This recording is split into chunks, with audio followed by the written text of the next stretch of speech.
or on bank POS terminals. You can also transfer money between mobile money wallets and bank account, all on MTN Momo. Enjoy real convenience in all your financial transactions and live life the brighter way with MTN Momo. We are good together. Just Momo it. We're there for you everywhere you go.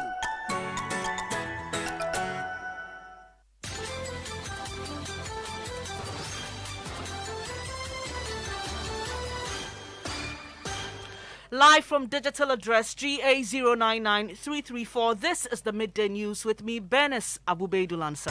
Our COVID-19 treatment centers have gone from having 0 patients to now being 4. Ghana Health Service is recording on the average 200 new cases of COVID infections daily. This bulletin is live on Joy 99.7 FM in Accra, also on Love 99.5 in Kumasi, affiliates across Ghana and worldwide at myjoyonline.com. Coming up. Unless, of course, the suggestion is that the review is already predetermined. Mr. Lita, don't do that. Don't do that. I'm not do not do that. Court serves notice it won't hesitate to dismiss John Mahama's election petition should his legal team fail to obey its orders going forward. Quote, the court may A. dismiss the petition where the petitioner fails to file the processes regarding the petition within the specified time.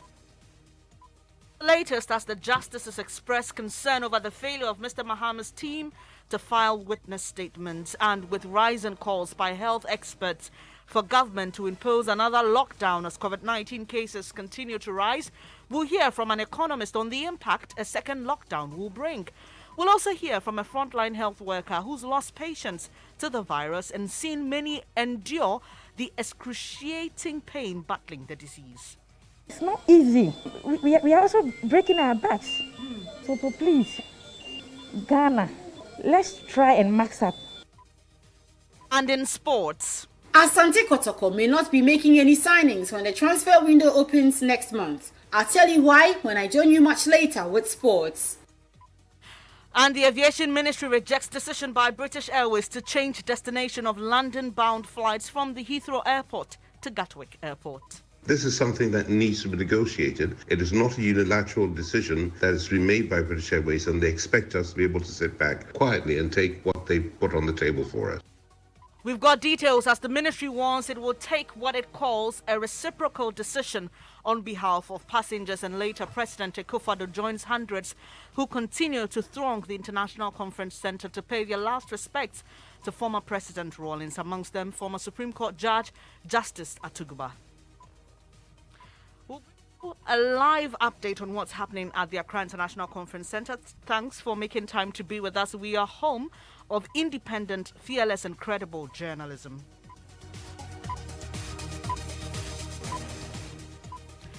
It's a pleasure to have you here. The details now. The Supreme Court has served notice it won't hesitate to dismiss former President John Mahama's election petition should his legal team fail to abide by the court's orders.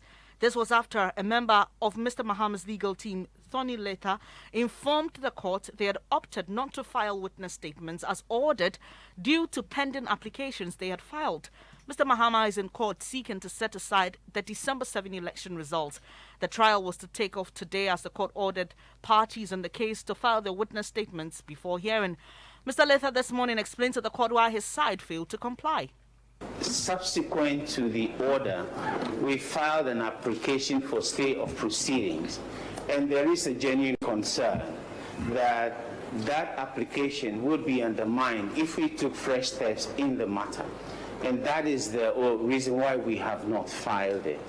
And particularly when the view is that the review would, if granted, would impact on the kind of witness statements that we would file. Unless, of course, the suggestion is that the review is already predetermined, and therefore... Mr. Lita, don't do that. I'm not do not do that. I withdraw that. So that happened earlier today at the Supreme Court. Court correspondent Joseph Akablay joins us with more. Joseph, it appears that his explanation didn't sit down well with the judges. What did they have to say?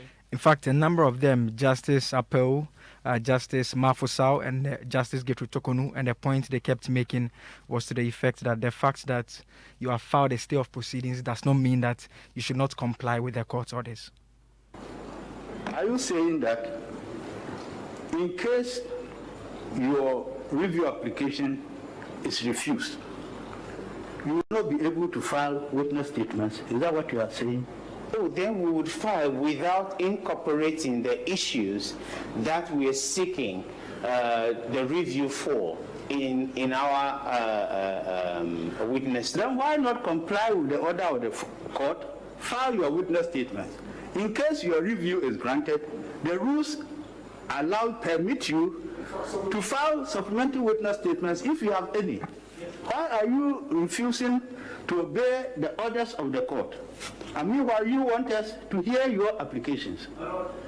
With the greatest respect, I didn't just not file. I filed an application for stay of proceeding. When did you file the application for stay?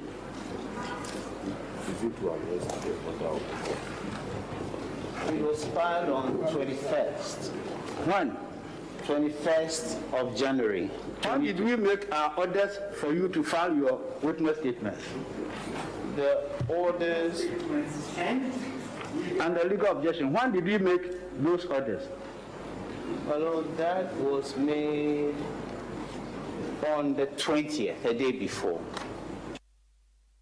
So you had the Thorny letter speaking to one of the judges there, but we understand, Joseph, that the court gave further directives. Yes, and so they've been allowed to file the witness statement by close of day tomorrow. We can listen to Chief Justice Kwesi Niniabua give further directives.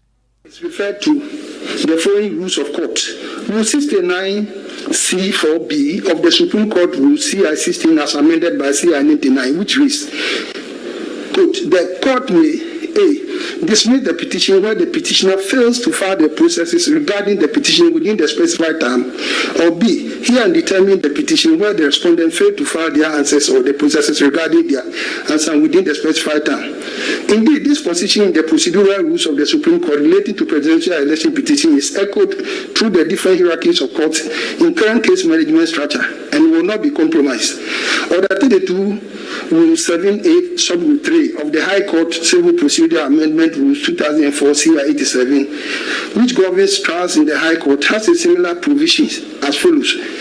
Where a party has failed to comply with any of the directions given at a case management conference or pre-trial review or both, the judge may make any of the following orders. A. Strike out the action if the non-compliant party is a plaintiff. B. Strike out the defense and counterclaim, as the case may be if the non-compliant party is a defendant. C. Order any party to pay cost. Or D. Make any the appropriate order. End of quote.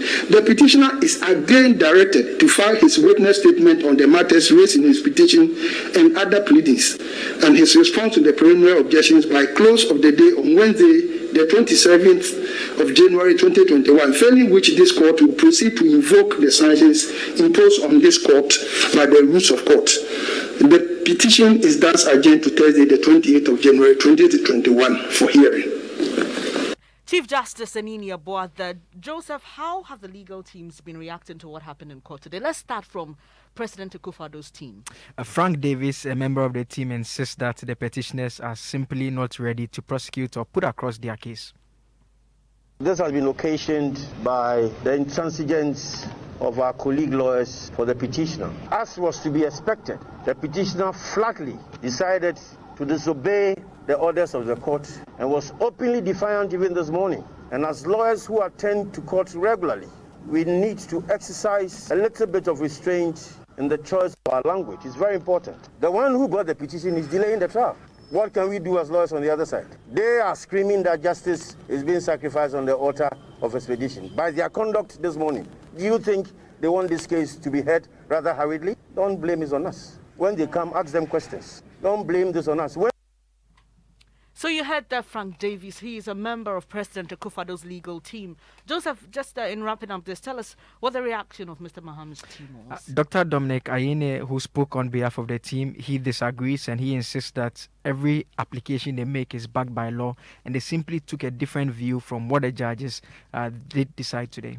I want to record our disappointment with respect to the language used this morning by a senior member of the bar and former president of the Greater Accra Regional Bar, Mr. Frank Davies. The language that he employed this morning is unacceptable in describing the actions of petitioners' lawyers as theatricals, in describing us as persons who intend to be intransigent and disobedient to orders of the court. I am sure that Mr. Frank Davies knows that all the applications that we have brought are within the framework of the law. Well, I mean, we are fully aware of the consequences of Rule 79 of the Supreme Court rules. We are very much aware that if you fail to take a step ordered by the court is within its discretion and power to dismiss your application or the case that you have brought. And so we are very much aware of it, but we don't intend, to bring about a situation that will trigger the application of Rule 79. The witness statement will be filed tomorrow. You heard that Dominic Ayine, he is a member of Mr. Mahama, the petitioner, his legal team. Now, away from the Supreme Court, pressure is mounted on government to impose another lockdown in the wake of rising cases of COVID-19. The country is currently recording active cases are now beyond 3,600 and more than 370 people have died. The Ghana Medical Association and other health experts are pushing for a lockdown to contain the rising numbers. We'll speak to an economist on the impact of another possible lockdown. But first, it's not easy. We are also breaking our backs.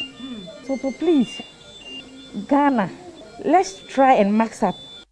That's Sewa Kuto, a critical care nurse at the Ghana East Hospital, who says the team of doctors and nurses at the ICU is getting overwhelmed by the rising cases of COVID-19. She tells Joy News' Matilda Gavi that caring for COVID-19 patients requires painstaking and difficult procedures which can subject the entire healthcare system to serious stress. There's more in this report from our health desk. It's a room of excited critical nurses at the Ghana East Hospital. 4 of them are getting ready to enter the ICU. Sewa Akutu is getting ready for the day's task. Inside the changing room, she is helped by other colleagues to don PPE. Wearing these protective things alone can take about 10 minutes. It's a careful, thorough process that largely saves the frontline workers from getting infected. Sewa heads for the high dependency unit. Being in this room is like hanging off a cliff. The fear of death, pain, and anxiety fill every inch of this room. There are 4 patients in dire need of help from Sewa and her colleagues. It is Sewa's turn for the 4 days, 12-hour shift. A shift that becomes strenuous when you are dealing with COVID-19. The more critically ill the patient is, the closer nurses cooperate with doctors in providing life support treatments. Most of them, we manage their symptoms as they come. Some come with comorbidities like diabetes and other things, so we try to manage those conditions as well. Sewa moves from one patient to the other, checking monitors. Occasionally, she speaks to the patients, who only nod or give thumbs up as response, since they are all on ventilators. 2 of her patients are restless. 1 is gasping for air. Another nurse reaches out to one of the patients and carefully adjusts the pillows, while 2 other nurses make a dash for the oxygen cylinders. The nurses leave nothing to chance, as one of them, for close to 20 minutes, holds an oxygen mask to the face of a patient while the oxygen is being fixed. We are overwhelmed with the rise of COVID cases now. Help by masking up so the cases can be reduced. Let's try and observe the safety protocol. Health workers are overwhelmed now. We are breaking our backs, so please try as much as possible to do as you are told. That was a report by Matilda Gavi of our health desk. Now let's listen to Senior Research Fellow at the Kumasi Center for Collaborative Research, KCCR, Dr. John Amwesi, who says a lockdown is the only way to stem the spread of the COVID-19 virus. It's a lethal cocktail, which has led us to where we are now. There is nothing else which will stem the tide. And I keep hearing, if we don't see the numbers going down, the numbers will not go down until we take decisive measures. From where I sit, I think that the Ghana Health Service, the Ministry of Health, the government is taking these measures. They're just trying to plan them out and roll them out because they just can't, just appear boom and say lockdown. So I would take these as a herald or a pre-announcement, if I can put it that way. From where I sit, this is my understanding that this is going to happen sooner than later. Well, to be honest, if we really want to make this work in Kumasi or Accra, we would need at least 2 weeks to see even a slight dip. Dr. John Amwesi is a Senior Research Fellow at the KCCR. Meanwhile, Information Minister Kojo Nkrumah says government is not dismissing the idea of a lockdown. We have a limited number of beds and ICU facilities for severe and critical. So it's very important that we ensure that the positive numbers go down. Because if this trend continues, as His Excellency the President mentioned, we will be overwhelmed if this trend continues. Is there the possibility of a lockdown or introducing some more restrictions at some point in time? Yes, there is that possibility. And if this trend continues, that is where we are heading. I want to be very clear about that one. Yes, there's the possibility of some more restrictions being introduced. But especially as this trend is going, if it continues, then that is exactly where we are heading. We are being reminded that we all need to do the things that we're doing in the beginning that would ensure that this third rise, we can quickly curb it. Because the dynamics of this third rise appear to be a bit different from the first two that we had, including the number of people who are falling sick, severe and critical, as we discussed. So especially if these numbers keep going, average daily new cases of 200, if it keeps rising to 210, 250, then in 5 days you are hitting about 1,000 plus. If it keeps going the way it is going, I think as the President himself articulated, then we are heading for some more restrictions. And if you had the Information Minister designate Kojo Nkrumah. So how will another lockdown impact the economy? We are joined by head of the Economics Division, Institute of Statistical, Social and Economic Research, is Professor Peter Korte, for some analysis on this. Thank you so much for your time, sir. While it may make scientific sense to impose a lockdown, as that will help contain the numbers, there are those who argue this will adversely impact our economy. Do you agree? Yeah, good afternoon to you and to your discerning listeners. A minor correction. I'm the director of ESA, not the head of division. I appreciate, sir. Sorry about yes, so a quick to the substantive issue. We certainly need a healthy population, a healthy labor force, and therefore anything that threatens the livelihood of the health of the people should be curtailed as quickly as possible. But if we should go into a lockdown, it's just certainly going to slow down economic activity. Our growth projections will certainly come down because there's not much production or consumption. That is also likely to affect employment as well as even government's fiscal position. Because mind you, when we go into a lockdown, there's not much production. Revenue would go down and government might have to borrow to finance some of this health-related expenditure. So we ought to be careful about this. Then also the livelihood of the poor. You recall when we went into our 3 weeks lockdown, there was some agitation. The vulnerable, the poor, they could not stay indoors because they live on a subsistence basis. It's from hand to mouth, and therefore, if you go into a lockdown, for how long and how do we feed them? How do we ensure that their livelihood is not affected? So, we could also have social implications and even psychological implications because people like to move. Human beings are made to move, not to be idle, not to be restricted. So that could have psychological effects on the populace as well. But how resilient is our economy to absorb the shocks that some of which you've mentioned that may come from imposing the lockdown? Well, the economy to some extent is resilient, but not that much. We saw agriculture, for instance, when we went into a lockdown, there wasn't a significant increase in import of food and other items. We were able to manage food production, and even consumption wasn't a problem. There were no shortages of many commodities. But then, to some extent, it depends on how long you go into a lockdown. If it extends beyond a certain period, then we might likely face some challenges. So we are resilient to some degree, but not for long. We would have problems if we should. Definitely, Prof, the decision of whether or not to lock down it may be quite a difficult one, as we've even heard from government. But between what you just mentioned and losing a group of productive people who also contribute largely to the success of the economy, what should our focus be?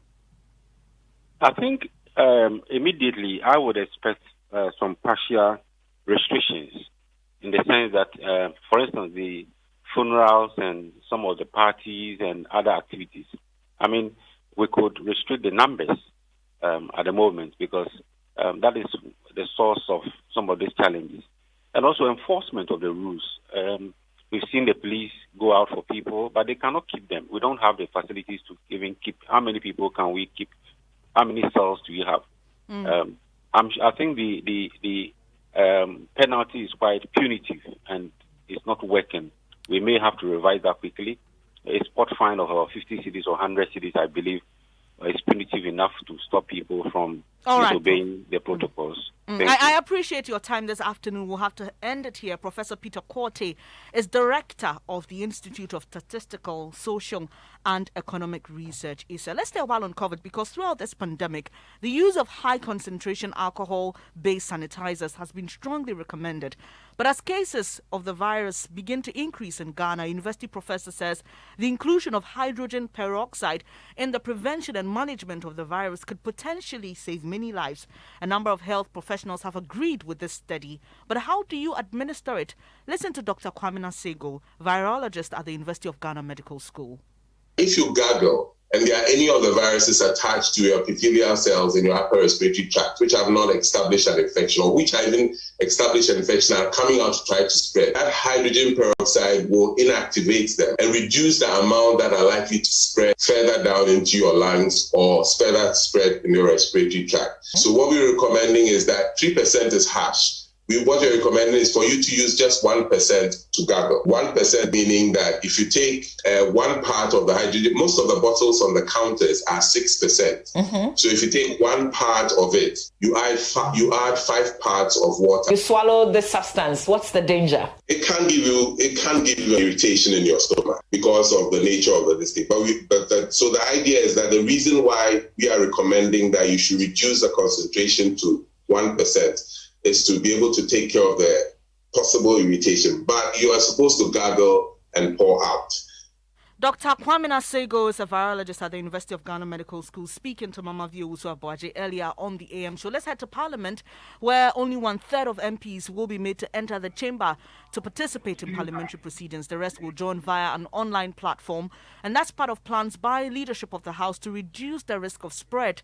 Let's get online and speak to Kweku Asante, who is there for us. We understand the MPs were even relocated. Kweku, describe the arrangements to us. Hello, Kweku. Yes, hello, Benis. Yes, I'm asking you to describe the arrangements in Parliament to stem the spread of COVID-19. We understand the MPs were relocated. Right. So just as you stated, the Parliament, the Speaker of Parliament this week directed that the House was going to sit in such a manner that some members of Parliament were going to follow from online and others were only going to be in the chamber. But even with the chamber, Parliament has moved from its original chamber where they usually sit and have moved to the tent that was constructed for the purpose of the inauguration. And so if you come there right now, almost just a little above 1/3 of the members of the House are currently seated and currently proceeding with the business of the House with very much distance that they could not have done in the main chamber. And so the House has moved from the parliamentary chamber, the main one, have moved to this, the chamber set up for the inauguration. That is where they are doing the sitting currently. Kweku Asante is our man joining us from Parliament. In a separate development, the Speaker of Parliament, Alban Gbagwin, has revealed that he has already established an exit plan from politics when leadership of the NDC called and later fielded him as the party's candidate for speakership election of Ghana's 8th Parliament. Mr. Gbagwin was speaking about this for the first time at a lecture held by the NDC in honor of former President Rawlings. Listen. I have packed bag and baggage and had just established an Institute of Parliamentary Affairs Africa and got some of our professors to work with me. I was transiting into that to support the democratic growth. And then all of a sudden, God smiled on me and used all of you, led by His Excellency John Dramani Mahama. I couldn't sleep, but some spirit descended on me that I was going to win. That was why that day I promised you that we will win this battle.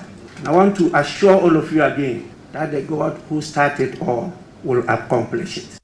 You heard the Speaker of Parliament, Alban Gbagwin. You're listening to the Midday News here on Joy 99.7 FM. Still to come, Aviation Ministry rejects decision by British Airways to change destination of London-bound flights from the Heathrow Airport to Gatwick Airport. This is something that needs to be negotiated. It is not a unilateral decision that has been made by British Airways, and they expect us to be able to sit back quietly and take what they put on the table for us. This bulletin is live in the Volta region on Jubilee Radio Keta, Volta Premier and Kekali Radio in Ho, Lolonyo FM in Hohoi, Pando FM in Pando, Fafa Radio in Joje, Radio Hogba in Angloga, Klenam Radio Bato, Victory FM Aplao. In the Eastern region, we're on K Poly Radio in Kofrodia. In the Northern region, we're on Bishara Radio, Radio 123 and Radio Justice in Tamale. And in Savannah region, we're on Inkelege FM in Bole. In the Upper East region, we're live on A1 Radio and Dreams FM in Bogatanga and Radio Fumbese in Fumbese. In Upper West, we're live on Radio Sonmale in Wa, Radio Freed in Nandom, Radio Wa in Wa, and Bolu FM in Bolu. In the Bono East region, we're on Gaskia FM in Techiman. In Bono region, we're on Sky FM and Parrot FM in Sunyai. Central region, we're live on ATL FM in Cape Coast. And in the Western region, we're on Radio Max in Takrady. Thank you for staying on the Midday News. I'm Bernice Abubeidulansa. Now, the Aviation Ministry has expressed its strongest objection yet about British Airways BA's decision to move Accra-London flights from the Heathrow Airport to Gatwick Airport. In a letter to an earlier complaint to BA, the Aviation Ministry had indicated that no consultation had been made to arrive at the decision and found it unfair. This means that all London-Accra-London bound BA flights will originate and terminate at London's Gatwick Airport from the end of March 2021.